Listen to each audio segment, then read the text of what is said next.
భూమి మీద ఎవరైనా 8 రకాల ఇళ్లు కట్టచ్చు. అది గురువుగారు, లక్షణాల్ని బట్టి ఈ గద్వాల ఇల్లు ఏ రకానికి చెందుతుంది? హిరణ్యనాథం, సిద్ధార్థం, సుక్షేత్రం ఏది?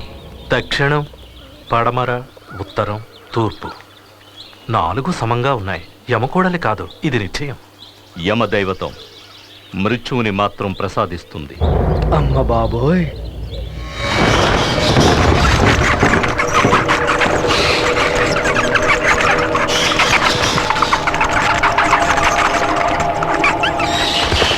అది చూడండి, శివాలయం నుంచి తెచ్చిన విభూతి ఉంది. ఏం భయపడద్దు. ఏ దుష్టశక్తి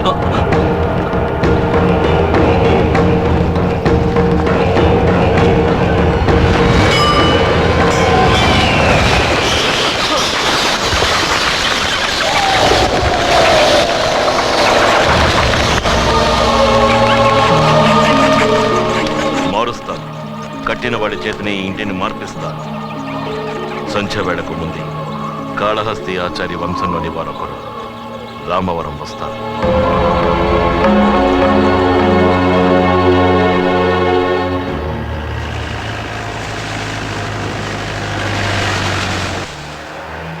స్టాప్. ఏంటి? ఆపవయ్యా.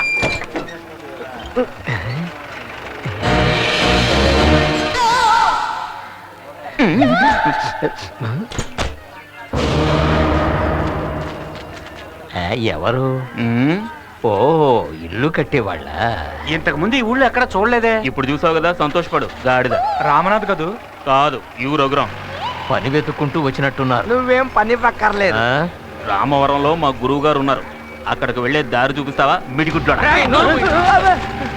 నీకు ఈ నాగయ్య గురించి తెలియదు. విషాన్ని ఎక్కించడానికి, విరి చేయడానికి 1 నిమిషం చాలు. నాకు విషరాజును రానేను. ఒళ్ళు కబుర్లు చెప్పకూడదు.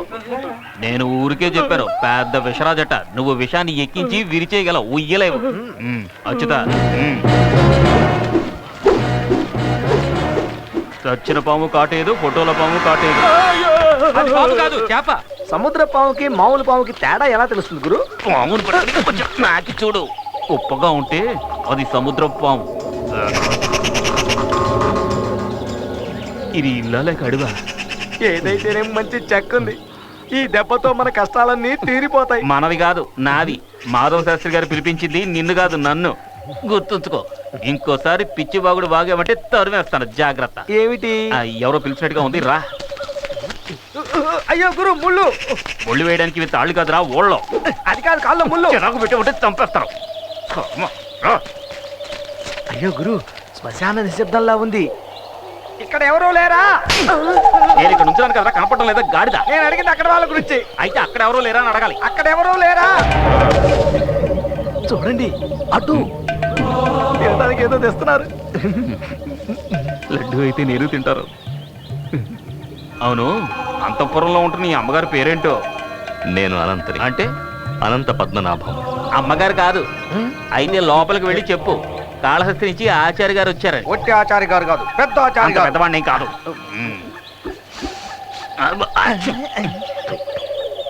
ఈ గన్నేరు పువ్వు వాసన బాగుంది. గన్నేరు పూల వాసన కాదు, మరి అక్కడ పాము పిల్లని కన్న వాసన. ఏంటి చూస్తారా? వద్దు. అయ్యో బాబు, నువ్వు అటు వెళ్ళు, నేను ఇటు వెళ్తాను. అయ్యో, తాళి కొట్టు.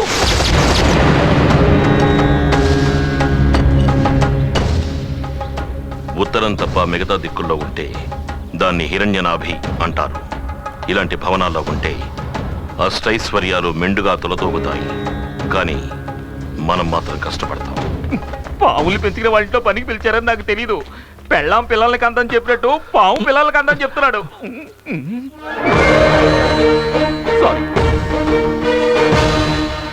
కాళహస్తి నుంచి వచ్చామని చెప్పారు. మీరు సుత్తి పట్టుకునేటప్పుడు చెయ్యి వణుకుతుందా? లేదు, సుత్తి వణుకుతుంది. అది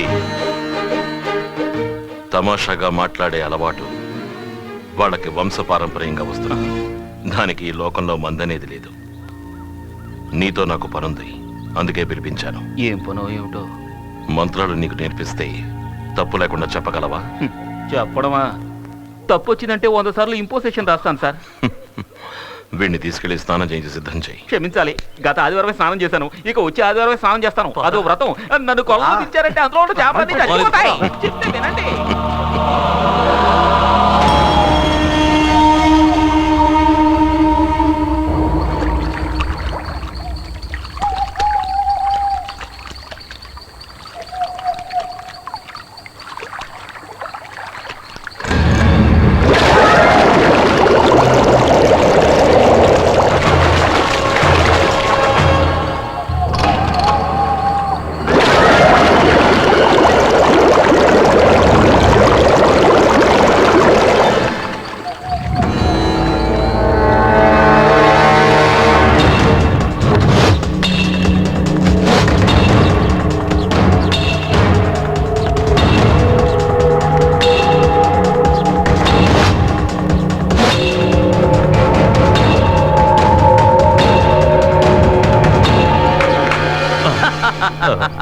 చూడు, ద్రోణాచార్య చేతిలో ఇంతకన్నా గొప్ప ఆయుధాలున్నాయి. అరే ఈ బాంబులు పేలనట్టు ఇది పేలకుండా ఉండదురా.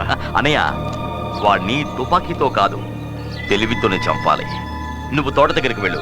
నిన్ను కలవాలని ఆ పూల వ్యాపారి మహమ్మద్ లేడు, నీ కోసం వెయిట్ చేస్తున్నాడు. వెళ్ళు, తొందరగా వెళ్ళు. ద్రోణాచార్యని ఎదిరించి నువ్వు తుపాకీ గురిపెట్టినా సరే ఇది కూడా పేలదు కదన్నయ్యా. ఎందుకని? గద్వాలిల్లు భద్రంగా ఉండడం సావిత్రికి అవసరం కదా, సావిత్రికి మాత్రమే. సావిత్రి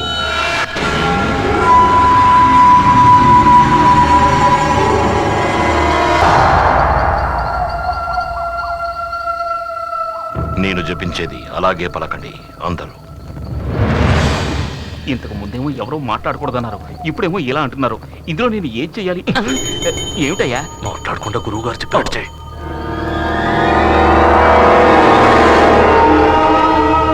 పూర్వాగ్నేయి దక్షిణాచ పూర్వాగ్నేయి దక్షిణాచ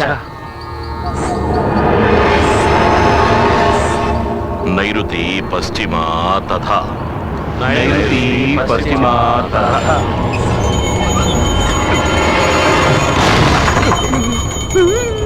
వాయవే చోత్తర ఈశాని వాయవే చోత్తర ఈశాని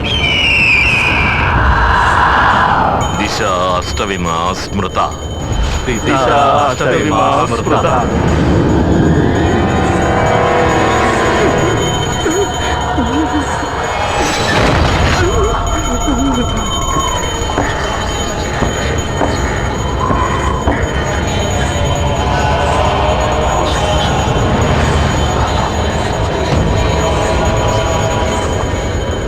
ఎవరు కళ్ళు తెరవకండి.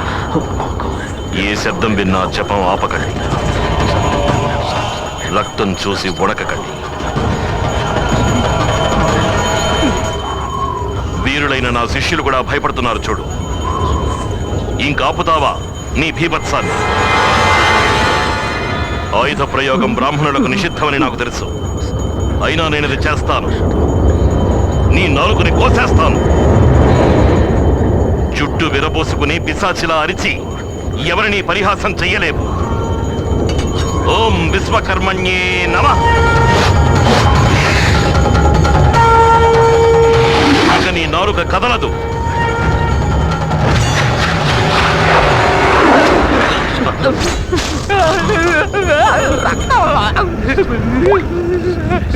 అదిగో రక్తం.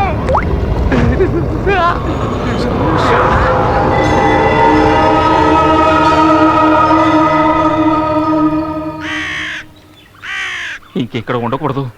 చీకటి పడగానే దెయ్యాల ఫ్యాషన్ షో చూసి చూసి విసుగు పుట్టేసింది. దాహం వేసినప్పుడు షార్జా సేటు మందు తాగినట్టు రక్తం తాగే దెయ్యాలు లోపల కాపురం చేస్తున్నాయి. ఇంకా నేను ఇక్కడే ఉంటే నా బతుకు బస్ స్టాండ్ అయిపోవడం ఖాయం. అక్కడే ఆగు. నేను చచ్చినా తిరిగి చూడను. ఇంతవరకు చేసిన పనికి ఈ చిన్న ఇత్తడి చెంబుతో అడ్జస్ట్ చేసుకుందాం అనుకుంటున్నాను. నువ్వు వచ్చి నాకు కూలి లేదంటే నా శాపం నీకు తగులుతుంది. నన్ను వదిలే. నువ్వు వెళ్ళలేవు రఘురాం. గురువు అనుమతి లేకుండా ఈ ఇంటి హద్దు దాటలేవు. దాటితే నీ రెండు కాళ్లకు పక్షవాతం వచ్చి ఈడ్చుకుంటూ వెళ్ళాలి.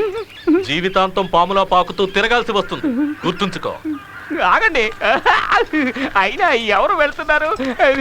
నేను ఇక్కడే. నన్ను చంపకుండా వదిలేలా లేరు. చూస్తూ ఉండండిరా, అందరూ అనుభవిస్తారా. మా ముత్తాతట ఆయన కట్టిన ఇల్లట ఇది. అప్పుడే 2 దూలాలు 2 స్తంభాలు కూడా పెట్టి కట్టినట్టయితే ఇక్కడికి వచ్చి ఈ దెయ్యాల కొంపలో ఈ చాకరీ చేయాల్సిన పని ఉండేది కదా నాకు. ఇప్పుడు ఇనువుకి టేక్కి ఎంత రేటు ఉంది.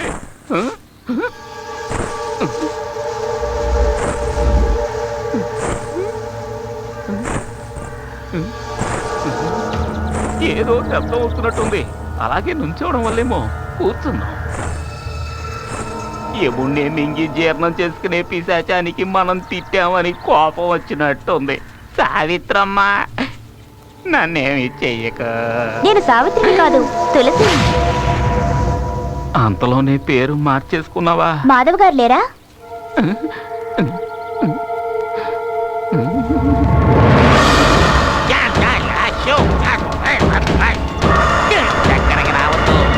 దగ్గరకు వచ్చావంటే నేను భయంతో మూర్చపోతాను. మాధవ్ గారు ఎక్కడా?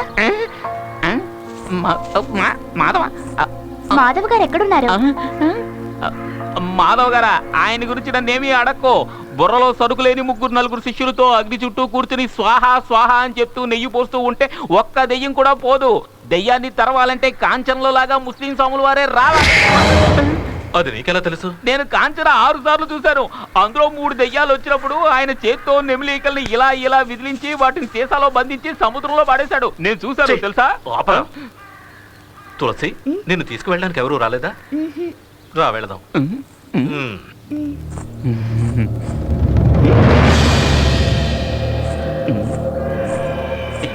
ఇక్కడ దెయ్యాలంటున్నారు, అందమైన అమ్మాయిలు వస్తున్నారు, జపాలు చేస్తున్నారు. మనం ఇవన్నీ ఆలోచించకూడదు. తర్వాత నిద్ర పట్టి చావదు. రఘురామ్, వస్తున్నాను.